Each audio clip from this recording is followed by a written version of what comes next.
अगर आप एक राइटर हैं लेकिन खुद को नेक्स्ट लेवल पर नहीं ले जा पा रहे हैं, या फिर आप राइटर बनना चाहते हैं लेकिन कॉन्सेप्ट को डेवलप नहीं कर पाते हैं, या फिर दिमाग में कोई कॉन्सेप्ट आता ही नहीं है, तो आपका मुश्किल का हल इस वीडियो में है।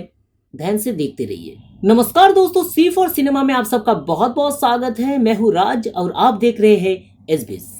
इस वीडियो में मैं आपको 5 आसान सा टिप्स दूंगा जिसको अगर आप फॉलो करेंगे तो मेरा वादा है आप एज ए राइटर जरूर इंप्रूव करेंगे। तो चलिए वीडियो को शुरू करते हैं। मेरा पहला टिप्स है रीडिंग। बचपन से पढ़ते आ रहे हैं हम, पढ़ाई पे पढ़ाई, पढ़ाई पे पढ़ाई, पढ़ाई पे पढ़ाई, पढ़ाई पे पढ़ाई। कभी मस्ती नहीं की हमने, की है तो बस पढ़ाई। और तू कहता है कि फिर से पढ़ाई करूं। देखिए, मैं आप लोगों का दुख समझता हूँ, लेकिन ये बात भी सच है कि स्टोरी और स्क्रिप्ट राइटिंग काम ही पढ़ाई लिखाई का है। तो अगर आपको पढ़ाई लिखाई में दिलचस्पी नहीं है तो आप दूसरे किसी काम में आपका टाइम इन्वेस्ट कीजिए, वही आपके लिए बेहतर रहेगा। क्योंकि जिस चीज़ से आपको प्यार नहीं है वो आप मन लगा के कर नहीं पाएंगे, और जो काम आप दिल से नहीं करेंगे उसमें आगे बढ़ पाना बहुत ही मुश्किल होता है। तो चलिए आगे बढ़ते हैं। अगर आप राइटर बनना चाहते हैं तो पढ़ाई आपके लिए बहुत ज़रूरी है। थोड़ा थोड़ा करके आप पढ़ना शुरू कीजिए। यहाँ पे याद रखिए कि पढ़ाई से मेरा मतलब फिक्शन से है। बहुत सारे लोग सेल्फ डेवलपमेंट के लिए मोटिवेशनल किताब पढ़ते हैं और ऐसे सारी किताब पढ़ते हैं जहाँ पे डॉक्यूमेंटेशन बहुत ज़्यादा हो। अगर आप ये सब किताब पढ़ना चाहें तो ज़रूर पढ़ सकते हैं। ऐसा नहीं है कि ये सब किताब से आपका कोई फ़ायदा नहीं होने वाला है, बहुत फ़ायदा होगा आपको इन किताबों से। जैसे कि अभी मेरे पास ये किताब है, तो मैंने सेल्फी कैमरा ऑन किया है तो यहाँ पे उल्टा दिखा रहे हैं। मैं पढ़ देता हूँ। The power of positive thinking, Norman Vincent Peale का किताब है ये आप पढ़ सकते हैं। बहुत ही अच्छा किताब है, फिलहाल मैं इसे पढ़ रहा हूँ। ये सब किताबों से आपको बहुत फायदा होगा, आप पढ़ सकते हैं। आप चाहे तो ये किताब भी पढ़ सकते हैं, बहुत अच्छा किताब है। लेकिन फिक्शन पढ़ने से, अच्छा मैं ये बता दूं कि फिक्शन से मेरा मतलब है जिन किताबों में कहानी होता है। अगर आप इस तरह की किताबें पढ़ेंगे तो इससे आपको क्या फ़ायदा होता है? देखिए, फ़ायदा ये होता है कि जब हम कोई फिल्म देखते हैं तो उस कहानी का दुनिया, उसके कैरेक्टर्स का लुक्स, उनके बोलने का अंदाज, उनकी बॉडी लैंग्वेज, उनके कपड़े का और दूसरी चीज़ों का रंग, ये सारी चीज़ें हमें नज़र आता है। यानी कि ये सारे स्पेसिफिक है, तो इन चीज़ों के बारे में आपको सोचने का मौका नहीं मिलता है।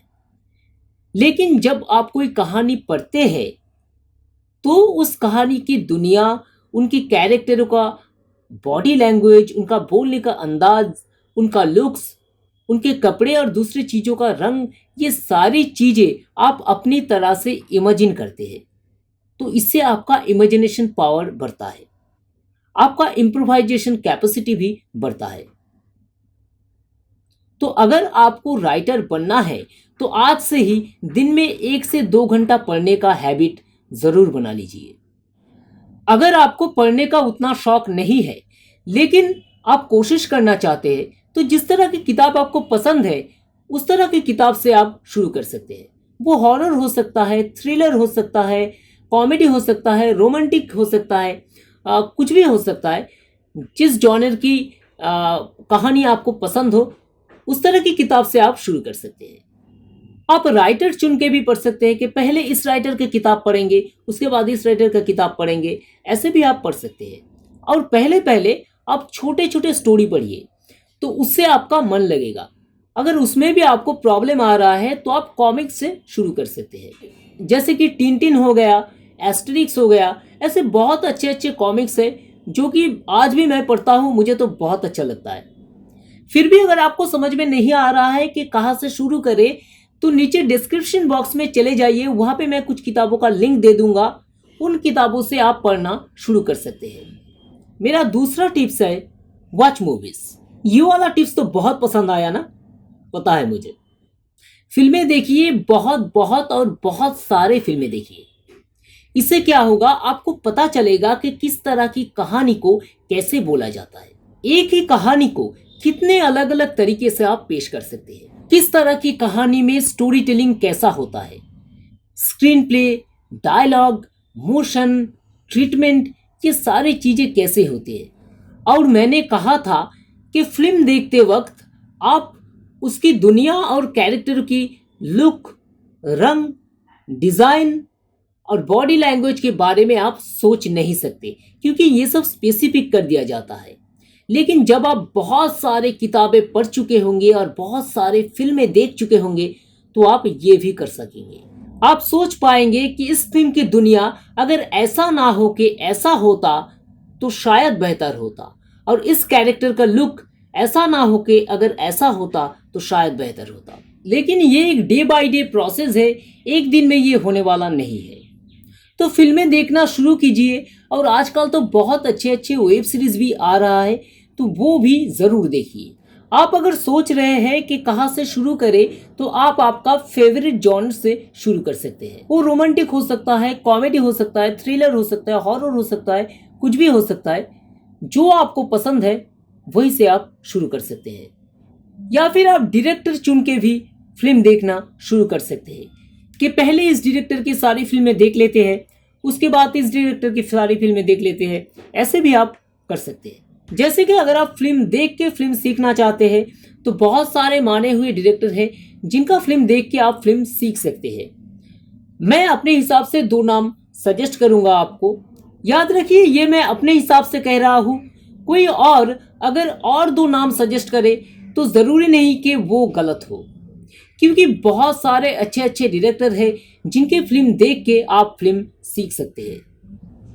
तो मैं जो 2 नाम सजेस्ट करूंगा उनमें से पहला तो है सत्यजीत रॉय सर और दूसरा है सर अल्फ्रेड हिचकॉक।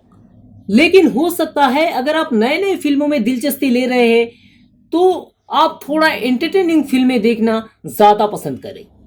तो ऐसे में मेरा सजेशन रहेगा कि आप मेरा all time favourite Rishikesh Mukherjee की फिल्में देखिए। इनकी फिल्मों से आपको इंडियन एस्थेटिक्स भी सीखने को मिलेगा, और साथ में एक सादा सा, सिंपल सा, मीठी सी कहानी कैसे दर्शकों का दिल जीत लेता है वो भी आपको सीखने को मिलेगा। मैं जल्द ही ऋषिकेश मुखर्जी की टॉप 5 फिल्मों को लेकर एक वीडियो बनाऊंगा। अगर आपको आइडिया नहीं है कि आप ऋषिकेश मुखर्जी की कौन सा फिल्म देखेंगे तो आप उस वीडियो को ज़रूर देखिए। 2-4 दिन में आपको वो वीडियो यूट्यूब पे मिल जाएगा। मेरा तीसरा टिप्स है वॉच पीपल। हाँ, एक एक्टर के लिए लोगों को वॉच करना जितना ज़रूरी है, एक राइटर के लिए भी लोगों को वॉच करना उतना ही ज़रूरी है, क्योंकि उससे बहुत सारे कैरेक्टर, एक ही पेशे में रहे लोगों के बहुत सारे शेड्स, अलग अलग सोच आपके दिमाग में स्टोर हो जाता है, और ज़रूरत पड़ने पर आपका काम भी आता है। कभी कभी कोई कैरेक्टर को देखकर आपके दिमाग में कोई कॉन्सेप्ट भी आ सकता है, या फिर कोई स्टोरी लिखने के वक्त इससे आपके दिमाग में ऑटोमेटिक आ जाता है कि ये कैरेक्टर ऐसा हो सकता है। लेकिन वो देखना कैसा होगा?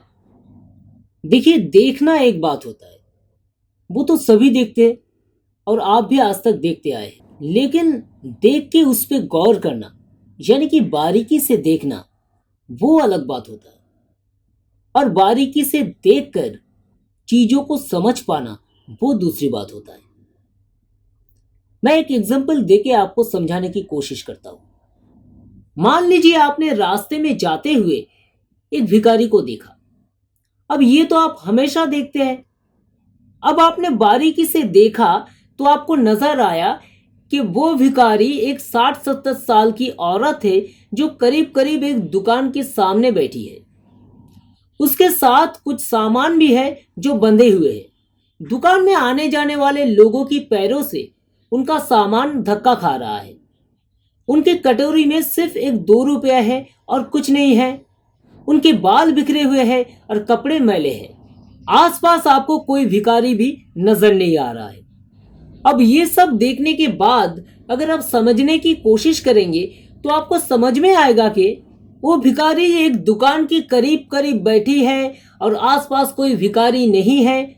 मतलब उसको पता नहीं है कि यहाँ पे कहाँ बैठना चाहिए, और वो यहाँ पे नहीं है क्योंकि एक तो उनका सामान बंधा हुआ है और दूसरा दुकान में आने जाने वाले लोगों की पैरों से उनका सामान धक्का खा रहा है। यानी कि दुकान में जो लोग आते जाते हैं वो हैबिचुएट नहीं है इस बात से कि वो भिखारी यहाँ पे बैठती है, तो वो यहाँ पे बैठती नहीं है, इसीलिए लोग हैबिचुएटेड नहीं है। और उनके सामान बंधा हुआ है, इससे ये भी पता चलता है कि इनके रहने का दूसरा कोई ठिकाना नहीं है। यहाँ पे आके भी उनका कोई ठिकाना नहीं है। अगर कोई ठिकाना होता तो सामान वो वहीं पे छोड़ के आते। जहां वो भीख मांगती है वहीं पे वो रहना भी चाहती है। और कपड़े मैले हैं, बाल बिखरे हुए हैं, इसका मतलब है ये कपड़े साफ नहीं किया है और नहाया भी नहीं है। तो हो सकता है कि ये बीमार हो और ये सब करने के लिए कैपेबल ना हो। और ये भी हो सकता है कि लोगों की सिंपैथी पाने के लिए ये सब उन्होंने किया हो। अब इनमें से कौन सी बात सच है, ये सब देखने के लिए आपको और भी बारीकी से देखना पड़ेगा। और कटोरी पे सिर्फ 2 रुपया होने की मतलब ये होता है कि ये जो जगह पे उन्होंने बैठने की सोची है वो डिसीजन सही नहीं है। अभी तक यहाँ पे बैठने से उनका कोई फायदा नहीं हुआ है और शायद आगे भी ना हो। तो ऐसे नजरिए से आपको लोगों को देखना है, बारीकी से देखना है और उनके बारे में समझना है। बट अगेन ये भी एक डे बाय डे प्रोसेस है और एक दिन में आपको इतना कुछ समझ में नहीं आने वाला है। आप कोशिश करते रहिए, प्रैक्टिस करते रहिए। Practice makes perfect. आप प्रैक्टिस करते रहिए, आपका स्किल धीरे धीरे ग्रो करता जाएगा। मेरा चौथा टिप्स है ट्रैवलिंग। जी हाँ, घूमते रहिए, जितना हो सके दुनिया देखिए, घूमते रहिए। इससे बहुत सारे नए नए लोकेशन आपको देखने को मिलेगा और बहुत सारे कहानियां आपको सुनने को मिलेगा, जानने को मिलेगा।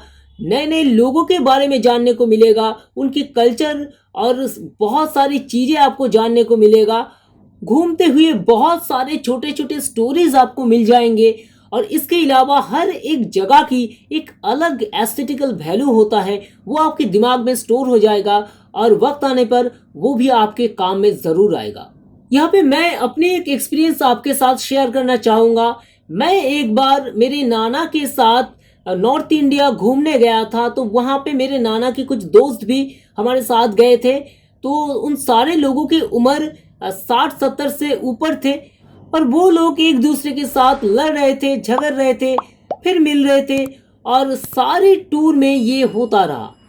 तो ये सारी चीज़ें देखकर मुझे बहुत सारी छोटी छोटी स्टोरीज भी मुझे मिल गई और एक बहुत अच्छा कॉन्सेप्ट मेरे दिमाग में आया। अगर फ्यूचर में कभी मौका मिला तो मैं उस कॉन्सेप्ट पे एक फिल्म भी बनाना चाहूँगा। तो आप भी अगर घूमेंगे तो ऐसी बहुत सारी स्टोरीज आपको भी मिलेगा, बहुत सारे कॉन्सेप्ट्स आपके दिमाग में भी आएंगे। आखिरी टिप्स देने से पहले एक एडिशनल टिप्स मैं आपको देना चाहूँगा। मैं पढ़ने की बात कर रहा था पहली टिप्स में, तो मैं बता दूं कि आप न्यूज़ भी पढ़िए। मैंने फिक्शन पढ़ने की बात कही है, लेकिन साथ साथ आप न्यूज़ भी पढ़िए या फिर न्यूज़ भी सुनिए पढ़िए, दोनों ही कीजिए। जहाँ पे आपको जो भी न्यूज़ मिले कुछ भी आप इग्नोर मत कीजिए, क्योंकि न्यूज़ से आपको बहुत सारा स्टोरी मिलता है, बहुत सारा कॉन्सेप्ट आपको मिलता है। सारी दुनिया में बहुत चीज़ें हो रहा है, उनके बारे में आप जानने की कोशिश कीजिए। और किसी भी स्टोरी को कभी भी इग्नोर मत करना। हो सकता है यूट्यूब चैनल में एक यूट्यूबर अपनी कहानी कह रहा हो कि कैसे वो इंडिया से यूएस गया और स्ट्रगल किया, उसके बाद अपनी जगह पे आज वो सक्सेसफुल है। तो हो सकता है उनकी स्टोरी से आपको कोई आइडिया मिल जाए या फिर उनकी स्टोरी टोटल आपको पसंद आ जाए, उस पर आप काम करना चाहे। तो इन सारी चीज़ों को सुनिए, देखते रहिए। सोशल मीडिया पे भी बहुत सारी चीज़ें आपको मिल जाएगी, ढूंढते रहिए। हर एक जगह पे आपको कॉन्सेप्ट मिलेगा और आजकल मौका भी बहुत ज़्यादा है, तो इन सारी चीज़ों को यूज़ कीजिए और बहुत सारी चीज़ें आपको मिलेगा जो आप दिमाग में स्टोर करेंगे तो बहुत सारी कॉन्सेप्ट आप जनरेट कर सकते हैं, बहुत सारी स्टोरी आप बना सकते हैं। अरे भाई, कोई दूसरा काम धंधा नहीं है क्या? सारा दिन क्या यही करते रहे? देखिए, अगर आप यही करना चाहते हैं तो मेहनत तो आपको करनी पड़ेगी और जो आप करना चाहते हैं वहाँ पे टाइम भी आपको इन्वेस्ट करना पड़ेगा। तो सीखना तो पड़ेगा, मेहनत करना पड़ेगा, वरना सक्सेसफुल आप कैसे होंगे। मेहनत करेंगे, सीखेंगे, तो ही आपको सक्सेस मिलेगा। तो चलिए अब आखिरी टिप्स की बात करते हैं। मेरा आखिरी टिप्स है राइटिंग। जी हाँ, मैंने थोड़ी देर पहले भी कहा प्रैक्टिस मेक्स परफेक्ट। तो लिखना शुरू कीजिए, लिखते रहिए। जितना ज़्यादा आप लिखेंगे उतना ज़्यादा आपकी राइटिंग बेहतर होता जाएगा। धीरे धीरे आपकी राइटिंग बेहतर होता जाएगा। तो आज से, अभी से ही लिखना शुरू कीजिए और हो सके तो हर रोज कुछ ना कुछ लिखिए, धीरे धीरे लिखिए। एक स्टोरी धीरे धीरे लिखिए, लेकिन लिखिए। हर रोज आप कुछ ना कुछ ज़रूर लिखिए। तो ये था मेरा 5 टिप्स। अगर इन 5 चीज़ों को आप फॉलो करेंगे तो मेरा दावा है कि एज ए राइटर आप ज़रूर इंप्रूव करेंगे। अगर आपको इस वीडियो के बारे में कुछ पूछना है तो नीचे कमेंट सेक्शन में बेझिझक आप पूछ सकते हैं, उसका आंसर हम ज़रूर करेंगे। वीडियो अगर पसंद आया तो एक लाइक ज़रूर कीजिए, दोस्तों के साथ शेयर कीजिए। अगर आप हमारे चैनल में नए हैं तो ज़रूर हमारे चैनल को सब्सक्राइब कर लीजिए, क्योंकि ऐसे ही फिल्म मेकिंग वीडियोस और अच्छे अच्छे फिल्मों की खबरें आपको इस चैनल में मिलता है और मिलता रहेगा। मिलते हैं अगले वीडियो के साथ, तब तक के लिए take a very good care of yourself.